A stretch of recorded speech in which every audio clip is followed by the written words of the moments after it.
Good afternoon. Good afternoon. Good Okay. afternoon, sir. Good afternoon. அப்ப நாங்க last கிளாஸ்ல சதவீதத்தை பற்றி படிக்க தொடங்கினாங்க. சதவீதத்தை பற்றி படிக்கல நாங்க சொன்னோம் அது நாளாந்த பாவனையில சில விடயங்களுக்கு சதவீதம் யூஸ் பண்ணப்படும். ஒன்று வந்து இறைவரி, அதாவது ரேட்ஸ். நீங்க ஒரு வீடு ஒன்று வச்சிருந்தீங்கன்னா இல்லாட்டி காணி வச்சிருந்தீங்கன்னா நாங்க இறைவரியை பற்றி படித்தோம். இன்றைக்கு நாங்க படிக்க போறோம் தீர்வை, அதாவது டியூட்டி. நீங்க ஒரு பொருளை இறக்குமதி செய்யற நேரம் வெளிநாட்டில இருந்து அந்த பொருள் உங்க இலங்கையில சுங்க திணைக்களத்துக்குள்ளால வரைக்கல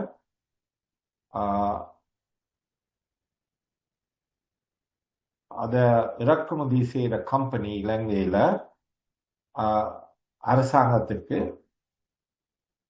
ஒரு தீர்வை கட்டணும், ஒரு டியூட்டி. இப்போ நீங்க ஒரு வெளிநாட்டில இருந்து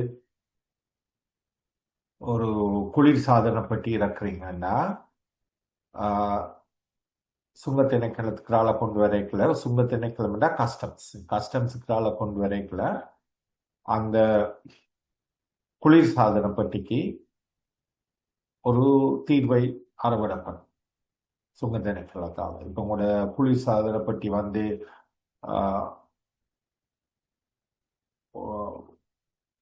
50,000 ரூபாய்னா அதுக்கு ஒரு சதவீதப்படி சுங்க திணைக்களத்தால ஒரு தீர்வை அறவிடப்படும். அதுக்கு பேர் டியூட்டி. இறக்குமதி அல்லது ஏற்றுமதி செய்யப்படும் பொழுது அரசாங்கத்துக்கு நீங்க அதன் இறக்குமதி செய்கிற அல்லது ஏற்றுமதி செய்கிற பொருளின் பெறுமதிக்கேற்ப ஒரு சதவீதம் நீங்க அரசாங்கத்துக்கு கொடுக்கும். அது எப்படி நாங்க சதவீதம் மூலம் கண்டுபிடிக்கலாம்னு பார்ப்போம்.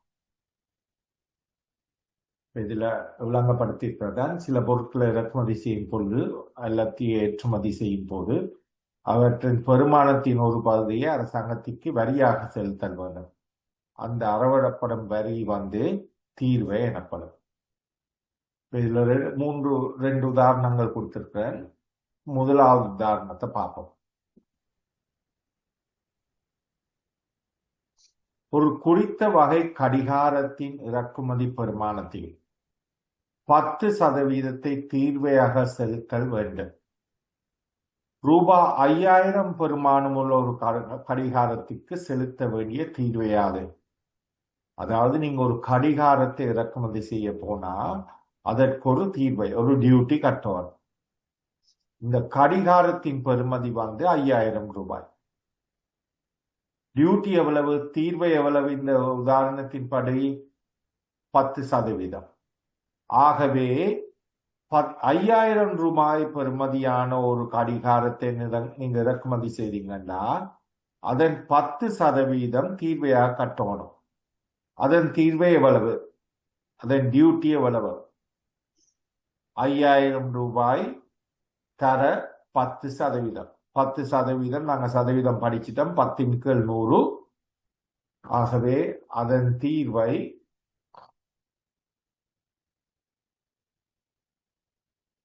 500 ரூபாய். உங்களோட 5,000 ரூபாயுள் பெறுமதியான கடிகாரத்துக்கு நீங்க கட்டும் டியூட்டி அல்லாட்டி தீர்வை வந்து 500 ரூபாய்.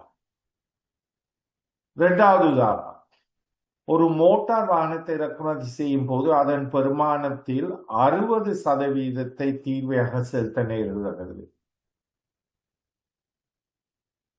2 மில்லியன் பெருமானம் உள்ள ஒரு மோட்டார் வாகனத்திற்கான தீர்வையை செலுத்திய பின் அதன் பெருமானம் யாது? அதாவது தீர்வையை கட்டிய பின் அதன் பெருமானம் யாது? தீர்வை கட்டக்கு முதல் அந்த வாகனத்தின் பெருமானம் என்ன? இந்த கேள்வியின்படி தீர்வை கட்டக்கு முதல் அந்த வாகனத்தின் பெருமானம் எவ்வளவு? சொல்லுங்க. நீங்க அன்மியூட் பண்ணி சொல்லலாம் எவ்வளவு. இப்ப திருப்பி இந்த உதாரணத்தை வாசிக்கிறேன். ஒரு வாகனத்தை நீங்க இறக்குமதி செய்றீங்க 2 மில்லியன், அதற்கு 60% தீர்வை கட்டணும்.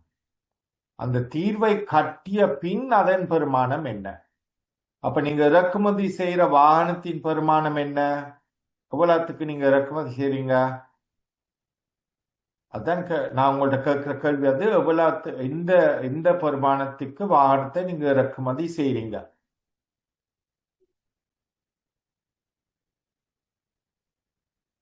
இது இந்த கேள்வியில இருக்கு. அந்த நீங்க இறக்குமதி செய்யற வாகனத்தின் பெருமானம் என்ன? 5000. 5000-ஆ? எங்க இருந்து நீங்க 5000 எடுத்தீங்க கிருஷாந்தன்? இந்த கேள்வி இந்த உதாரணத்தை ஒரு வாசிங்க. நீங்க உங்களுக்கு இந்த ஸ்கிரீன் தெரியுதானே? இந்த உதாரணம் 2 ஸ்கிரீன் தெரியுதா? Yes sir. ஓகே, அப்ப அந்த உதாரணத்தை ஒரு வாசிங்க.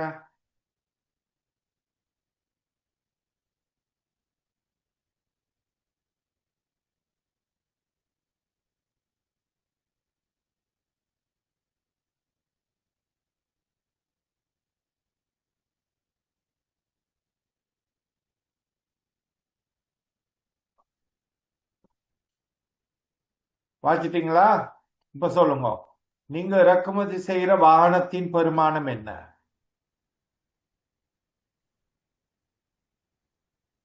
2 மில்லியன். 2 மில்லியன். 2 மில்லியன். அதுல தீர்வை எவ்வளவு நீங்க கட்டணும்? கேள்வியின்படி 60%. 60%. ஆகவே அதன் தீர்வை என்னவாக இருக்கும்? ரூபாயில 2 மில்லியன் தர 60 கீழ் 100, 1.2 மில்லியன். இது தீர்வை. உங்களோட கேள்வி தீர்வையை செலுத்திய பின்னர் அதன் பெருமானம் என்ன?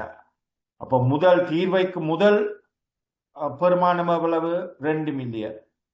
தீர்வை எவ்வளவு? 1.2 மில்லியன். ஆகவே தீர்வைக்கு பின் அதன் பெருமானம் என்ன? 2 மில்லியன் சக 1.2, 3.2 மில்லியன். அது விளங்கிச்சா உங்களுக்கு?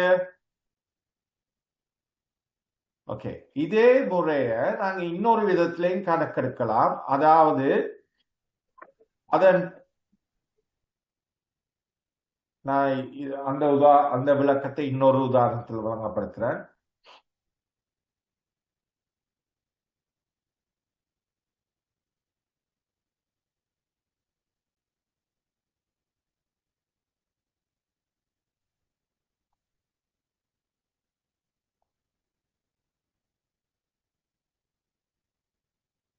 மூன்றாவது உதாரணம்.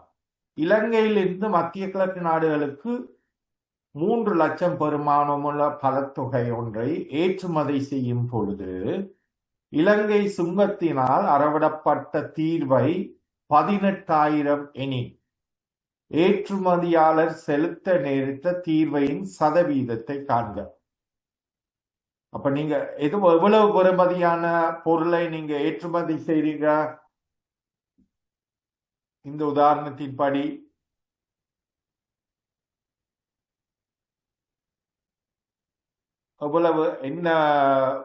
எவ்வளவு பெருமானம் உள்ள பொருளை நீங்க பழத்தை ஏற்றுமதி செய்றீங்க? 3 லட்சம். 3 லட்சம். அந்த 3 லட்சம் ஏற்றுமதி செய்யும் பொருளுக்கு நீங்க கட்டிய தீர்வை எவ்வளவு? 18,000. அப்ப 3 லட்சத்துக்கு 18,000 கட்டுறீங்க. அப்ப அதன் சதவீதம் என்ன? 18,000 3 லட்சத்தால பிரித்து 100ஆல பெருக்குவீங்க இல்லையா? அப்படித்தான் நாங்க சதவீதம் காண்றேன்னு படிச்சனாங்க. அப்ப 18,000 3 லட்சத்தால பிரித்து 100ஆல பெருக்குவீங்க. 6%. விளங்கிச்சா? ஓகே, கடைசி உதாரணம். இறக்குமதி செய்யப்பட்ட தொலைக்காட்சி பெட்டி ஒன்றிற்காக 15% தீர்வையை அறிவித்த பின்னர் அத்தொலைக்காட்சி பெட்டியின் பெருமானம் 28,750 எனின் தீர்வையை அறவிடுவதற்கு முன்னர் அத்தொலைக்காட்சி பெட்டியின் பெருமானம் என்ன? இது ஒரு வாட்சி நீங்க எனக்கு செய்து காட்டுங்க. சார் 25,000 ரூபாய். 25,000 ரூபாய்.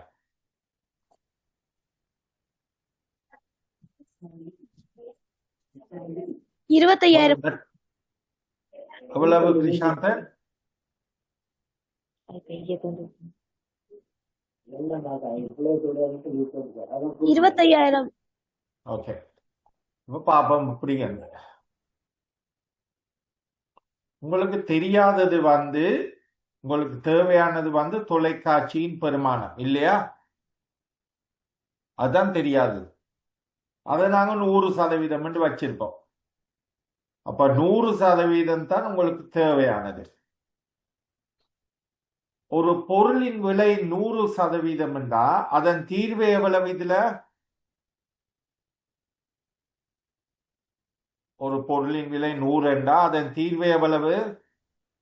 15%. 15%. அப்ப ஒரு பொருளின் விலை 100 என்றா அதன் தீர்வு எவ்வளவு? தீர்வையோடு சேர்த்து எவ்வளவா இருக்கும்? அது ஒரு பொருளின் விலை 100 என்றா உங்களோட தீர்வை 15% என்றா தீர்வையை உள்ளடக்கிய பெருமானம் எவ்வளவு அந்த 100 ரூபாய்க்கு? 115 ரூபாய். அது விளங்கிச்சா? 115 இல்லையா? இப்ப அத நான் திருப்பி எழுதுனா 115 ரூபாய் தீர்வையுடன் உள்ள பொருளின் பெருமானம் 100 இருக்கு. அது விளங்கிச்சா? ஒரு பொருளும் அதன் தீர்வையும் உள்ளடக்கிய பெருமானம் 115 அதன் பொருளின் பெருமானம் 100. எங்களுக்கு தேவையானது இப்ப 115 இருக்கிற பொருள் தீர்வை உள்ளடக்கிய பெருமானத்தின் பொருளின் பெருமானம் 100. ஆகவே 28,750 ரூபாய் அந்த 28,750 ரூபாய் பொருளின் பெருமானம் சக தீர்வை. ஆகவே அந்த பொருளின் பெருமானம் என்னண்டா 115க்கு 100. ஆகவே 1க்கு 100ன் கூழ் 115 தர எங்களுக்கு தேவையான பொருளின் பெறுமதி 28,750. ஆகவே அதன் பெருமானம் என்னவாக இருக்கு? அதுதான் இதுல ஒர்க்கிங்ஸா காட்டப்பட்டிருக்கு.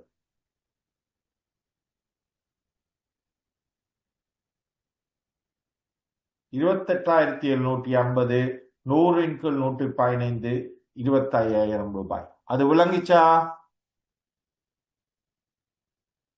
ஓகே.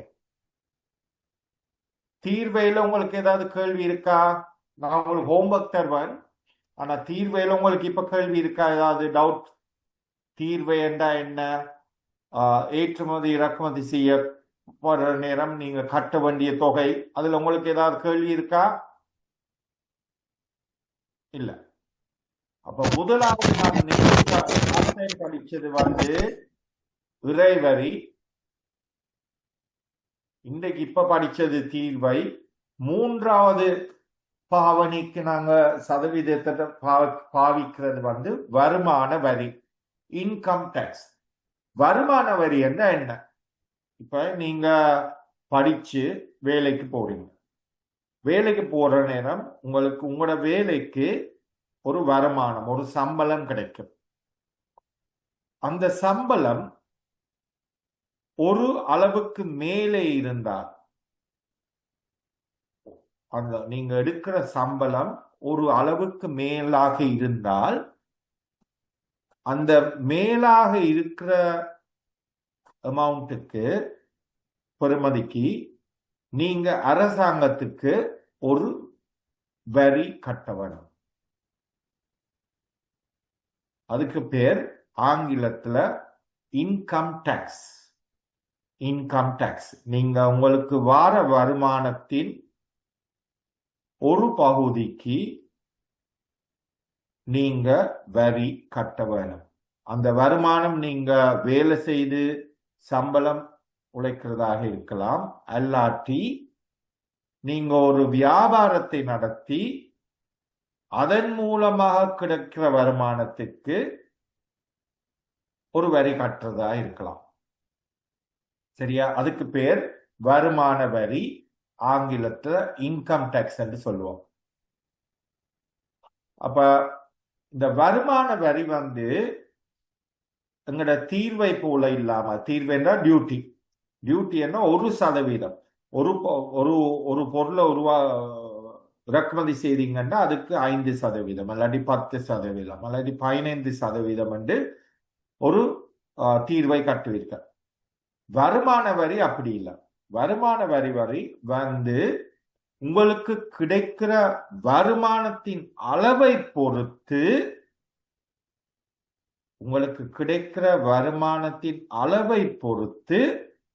வரி அறவிடப்படும். இப்ப நீங்க குறைய வருமானம் எடுத்தீங்கன்னா உங்களுக்கு 5% இருக்கலாம். நீங்க குறைய வருமானம் என்றா சொல்லுங்களேன், உங்களுக்கு 50,000க்கும் குறைய. இப்ப இதுல கொடுத்திருக்கிற உதாரணம் 500,000க்கு குறையண்டா, 5 லட்சத்துக்கு குறையண்டா, ஒரு வருஷத்துக்கு உங்களுக்கு கிடைக்கிற வருமானம் 5 லட்சத்திலையும் பார்க்க குறை. இது இதுக்கு பேர் டாக்ஸ் டேபிள், வரி டேபிள். இது 2011 வந்த வரி அட்டவணை. இப்ப இந்த வரி அட்டவணை மாறிட்டு. ஆனா இதை நாங்க உதாரணமா எடுப்போம். இந்த உதாரணத்தின்படி உங்களுக்கு வருமானம் 5 லட்சத்துக்கு குறைவாக இருந்தால் ஒரு வருடத்துக்கு நீங்க வரி கட்ட தேவையில்லை அரசாங்கத்துக்கு. ஆனா இந்த உதாரணத்தின்படி 5 லட்சத்துக்கு மேல, ஆனா 1 மில்லியனுக்கு குறைய வருமானம் வந்துச்சுன்னா, 5 லட்சத்துக்கு மேல ஆனா 1 மில்லியனுக்கு குறைய உங்களுக்கு வருமானம் வந்துச்சுன்னா, இந்த உதாரணத்தின்படி நீங்க 4% வரை கட்டுவீங்க. சரியா? இந்த அட்டவணையை நான் உங்களுக்கு இப்ப விளங்கப்படுத்துறேன். சரியா? முதலாவது 5 லட்சத்துக்கு ஒரு வரியும் இல்லை. ரெண்டாவது 5 லட்சம், அதாவது 5 லட்சத்துல இந்த 1 மில்லியனுக்கு 4% வட்டி. 1 மில்லியனுக்கு மேலே உங்களுக்கு வருமானம் வந்தா 1 மில்லியனுக்கும் 1.5 மில்லியனுக்கும் இடையில இருக்கிற வருமானத்துக்கு நீங்க மேலதிக வட்டியாக 8% கட்டுவீங்க. 1.5க்கும் 2 மில்லியனுக்கும் இடையில உங்களுக்கு வருமானம் இருந்துச்சுன்னா அந்த இடைப்பட்ட 5 லட்சத்துக்கு நீங்க 12% வட்டி கட்டுவீங்க. இப்படி உங்களோட வருமானத்தை பொறுத்து உங்களோட வரி அறவிடப்படும் சதவீதம் கூடும். நீங்க அதிக வருமானம் அளித்தீங்கன்னா உங்களோட வரியும் அதிகமானதாக இருக்கும். விளங்கிச்சாது? இப்படித்தான் வருமான வரி நீங்க கட்டுவீங்க. ஓகே, இப்ப பார்ப்போம் ஒரு உதாரணத்தை. இந்த அட்டவணையின்படி இந்த உதாரணத்தை பார்ப்போம். ஒருவருடைய ஆண்டு வருமானம் 5,75,000. இப்ப நீங்க சொல்லுங்க, 5,75,000. 5,75,000 5 லட்சத்திலையும் பார்க்க கூடவா குறையவா? கூட சார். கூட. 5,75,000 5 லட்சத்துக்கும் 1 மில்லியனுக்கும் இடைப்பட்டதா?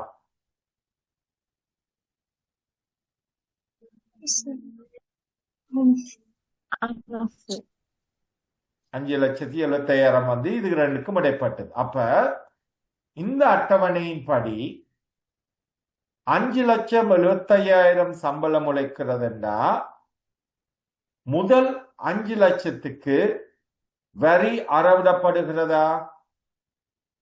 இந்த அட்டவணையின்படி இல்ல இல்ல. அப்ப முதல் 5 லட்சத்துக்கு வரி இல்லை. அப்ப முதல் 5 லட்சத்துக்கு வரி இல்லைன்றா 5,75,000 சம்பளம் உழைக்கிறாரு அவர். முதல் 5 லட்சத்துக்கு வரி இல்லை. அப்ப மிகுதி எவ்வளவு? 75,000. மிகுதி 75,000. அந்த 75,000த்துக்கு எந்த சதவீத வரி கட்டப்பட வேண்டும்? இந்த அட்டவணையின்படி அந்த மிகுதி 75,000த்துக்கு எந்த சதவீத வட்டி கட்டப்பட வேண்டும்? 4%. விளங்கிச்சா? 4% வட்டி கட்டப்பட வேண்டும். ஆகவே முதலாவது 5 லட்சத்துக்கு வரி இல்லை. மிகுதியாக இருக்கும் வருமானம் 5,75,000 இருந்து 5 லட்சத்தை கழிச்சிங்கண்ட 75,000. இந்த அட்டவணையின்படி மிகுதி 5 லட்சத்துல இருந்து 1 மில்லியனுக்கு இடையில இருக்கிற வருமானத்துக்கு நீங்க 4% வட்டி கட்டணும். ஆகவே நீங்க கட்ட வேண்டிய வருமான வரி 75,000 தர 4/100 3,000 ரூபாய். அதாவது உங்களுக்கு இந்த அட்டவணையின்படி ஒரு வருடத்திற்கு 5,75,000 ரூபாய் சம்பளம் கிடைத்தால் வருமானம் கிடைத்தால் நீங்க கட்ட வேண்டிய வரி 3,000 ரூபாய். விளங்கிச்சாது? ஓகே. இப்ப நாங்க அடுத்த உதாரணத்தை பார்ப்போம். கொஞ்சம் காம்ப்ளிகேட்டட். சரியா? இது கொஞ்சம் கடினம். ஆனா உங்களுக்கு அது இந்த வருமான வரி அட்டவணை விளங்கிச்சேன்னா இது செய்யலாம். இப்ப இந்த கேள்வியை கொஞ்சம் வடிவா வாசிப்போம். ஒரு குறித்த வியாபாரியின் ஆண்டு வருமானம் 1,650,000. 1,650,000. அவர் கட்ட வேண்டிய வருமான வரி என்ன? இப்ப இந்த அட்டவணைக்கு போவோம் திருப்பி. 1 லட்சம் எவ்வளவு சம்பளம்? இதுல நான் எழுதுறேன்.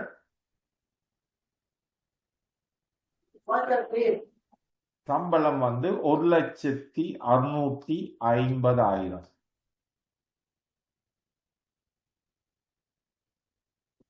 இந்த 1,650,000த்துல இந்த முழு 1,650,000த்துக்கும் நீங்க வரி கட்டுவீங்களா? இந்த அட்டவணையின்படி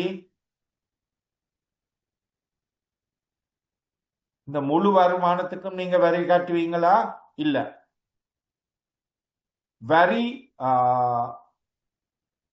விலக்களிக்கப்பட்டுள்ள அமௌண்ட் எவ்வளவு? இதுல நீங்க வரி கட்ட தேவையில்லாத 50,000 பெறுமதி இந்த அட்டவணையின்படி முதல் 50,000 முதல் 5 லட்சத்துக்கு நீங்க கட்ட தேவையில்லை. அப்ப இந்த 1,650,000 இருந்து இப்ப நாங்க பார்ப்போம் இந்த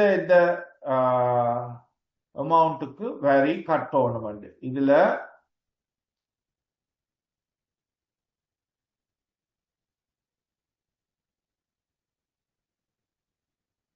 முதல் 5 லட்சத்துக்கு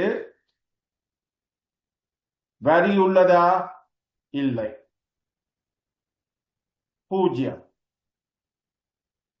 இரண்டாவது 5 லட்சம், அதாவது 5 லட்சத்துல இருந்து 1 மில்லியனுக்கு எவ்வளவு வரி காட்டுவீங்க? அன்மியூட் பண்ணி சொல்லுங்க. 500ல இருந்து 1 மில்லியனுக்கு எவ்வளவு வரி காட்டுவீங்க? 4%. சரி. அப்ப 500 1 மில்லியன். ஆனா உங்களுக்கு கிடைக்கிற வருமானம் எவ்வளவு? 1,650,000. அப்ப இன்னொரு 500 மில்லியனும் வரும். இந்த 3 500 கூட்டினீங்கன்னா 1 மில்லியன் 1.5 மில்லியன். சரியா? அப்ப முதல் 500க்கு 0, ரெண்டாவது 500க்கு 4%, மூன்றாவது 500க்கு எவ்வளவு சதவீதம் நீங்க வரி கட்டணும்? 8%. 8%. இன்னும் 1.5 தான் எடுத்திருக்கு. ஆனா உங்களோட வருமானம் 1.65. ஆகவே மிகுதியாக உள்ளது இன்னொரு 150,000 இல்லையா? இந்த 150க்கு எவ்வளவு வரி கட்டுவீங்க?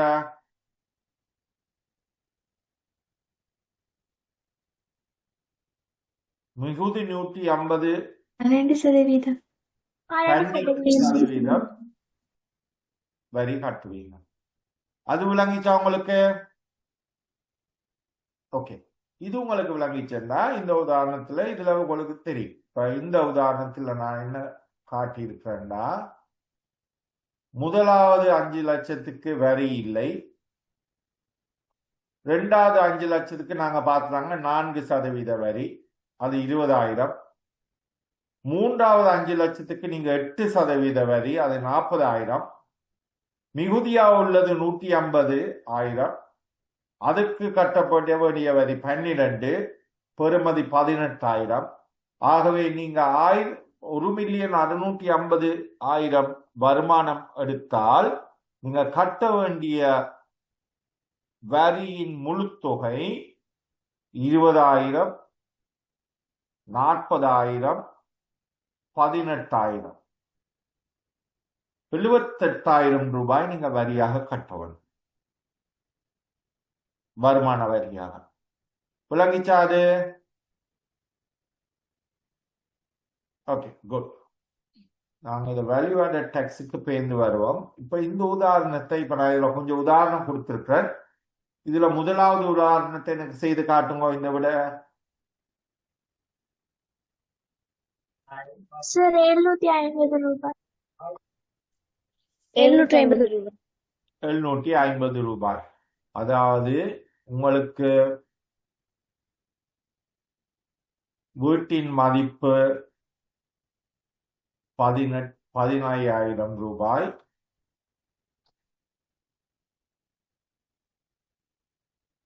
இறைவரி வந்து 5%. ஆகவே 5/100, 750 ரூபாய் ஓராண்டுக்கு. ரைட். ரெண்டாவது உதாரணத்தை செய்யுங்க. சார் ரெண்டாவது 1வது கொஸ்டினுக்கு 108 ரூபாயும் சார். அதுல ரெண்டாவதுக்கு வந்து 37 ரூபாயும் சார். ஓகே, மற்ற இடம் கொஞ்சம் செய்ய விடுவோம். செய்த பிறகு நாங்கள் ஆன்சர் பார்ப்போம். விடைய சார் முதலாவதுக்கு 1080 ரூபாயும், இரண்டாவதுக்கு 270 ரூபாயும்.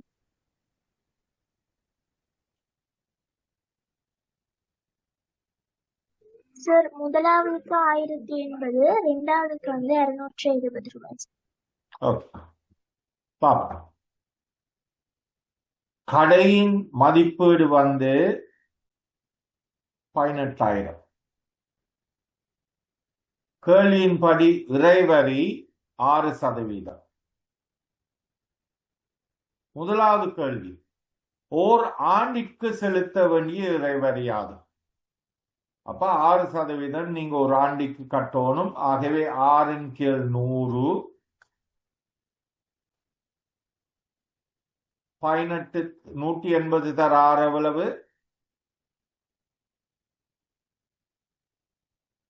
180 தர 6 வந்து 1080.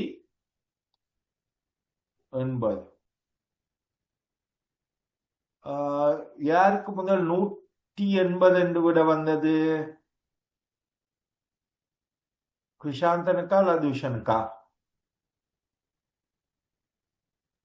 எனக்கு ஓகே, உங்களுக்கு இப்ப விளங்கிச்சா? நீங்க ஒரு சைவரை விட்டுட்டீங்க இல்லையா?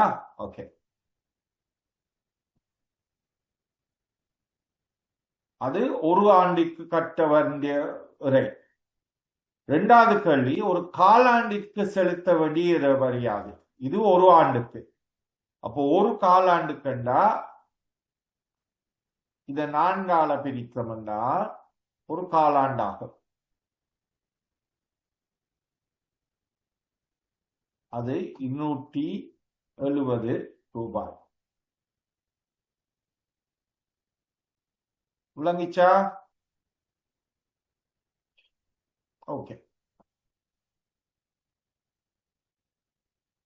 3வது உதாரணத்தை பாருங்க.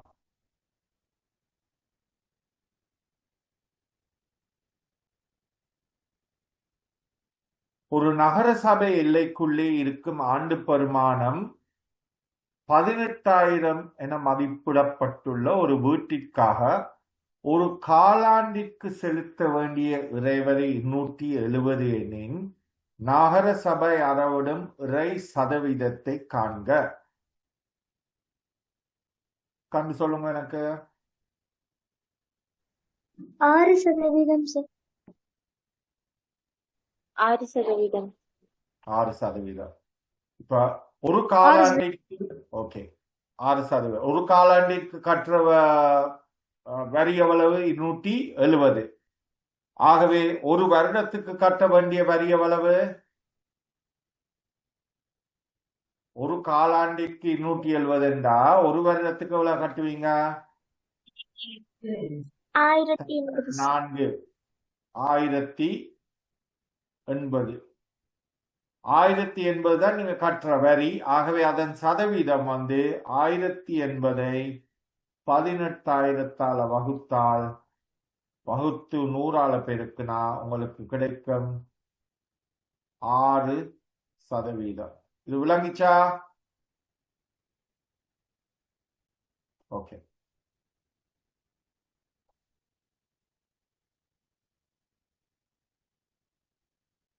நான்காவது உதாரணத்தை செய்யுங்க. சார் 60,000. 60,000. ஓகே. ஓகே. ஒரு காலாண்டிற்கு அறவிடப்படும் இறைவரி எவ்வளவு?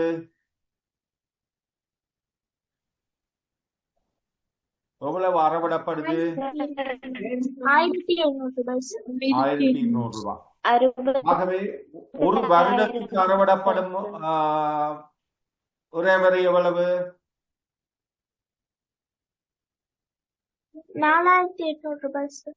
4,800 ரூபாய். 1,200 தர 4 4,800 ரூபாய். உங்களோட கேள்வி கொஞ்சம் மாற்று கேள்விப்படும். அதாவது இந்த முறை பெருமானத்தை கொடுக்காம உங்களுக்கு அறவிடப்படும் வரியை கொடுத்து அதன் சதவீதத்தையும் கொடுத்து அந்த சிற்றுண்டிச்சாலையின் பெருமானத்தை காண சொல்லி இருக்கணும். சரியா? இப்ப நீங்க கட்டிய வரியின் முழு தொகை எவ்வளவு ஒரு வருடத்துக்கு? எவ்வளவு? 4,800 ரூபாய். அந்த 4,800 ரூபாய் சதவீதத்துல எவ்வளவு? கேள்வியில இருக்கு. சதவீதத்துல எவ்வளவு? எவ்வளவு சதவீதம் அந்த 4,800 ரூபாய் என்பது? 8%. ஆகவே உங்களுக்கு தெரியுமாகவே 8% 4,800 ரூபாய். ஆகவே உங்களுக்கு தெரிய வேண்டியது எத்தனை சதவீதம்? 100%. அதுதான் உங்களோட சிற்றுண்டிச்சாலையின் பெறுமதி. ஆகவே 100% 4,800 ரூபாய் கீழ் 8%. அதாவது 4,800 ரூபாய் கீழ் 8% என்றா 8 கீழ் 100. இத சுருக்குனா என்ன விட?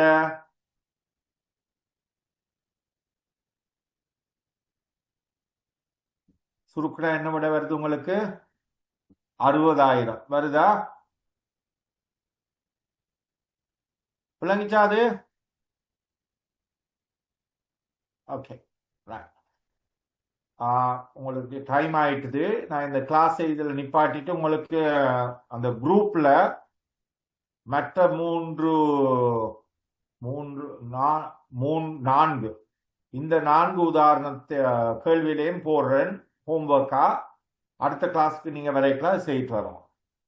Okay Okay, sir. Thank you. Okay right. Thank you. Okay Thank you, sir. Thank you, Thank you, sir.